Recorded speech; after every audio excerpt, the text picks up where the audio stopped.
আমার শাকগুলো একদম কেটে নেওয়া শেষ। আর এভাবে যদি ঝটপট ভাবে কেটে নেওয়া যায় তাহলে কেমন হয় বলুন তো। এগুলো কাটতে কাটতে প্রায় আমার 34 মিনিটের মতো সময় লেগেছে।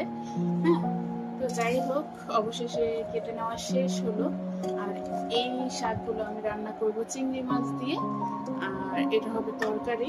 আর এখানে কিছু আমি কচি কচি পাতাগুলো নিয়েছি আর রসুন পেঁয়াজ নিয়েছি, এগুলো ভর্তা বানানোর জন্য। তো এই ভর্তার রেসিপিটাও আমার চ্যানেলে দেওয়া আছে, চাইলে আমি উপরে লিংক দিয়ে দিচ্ছি, চাইলে দেখে নিতে পারেন।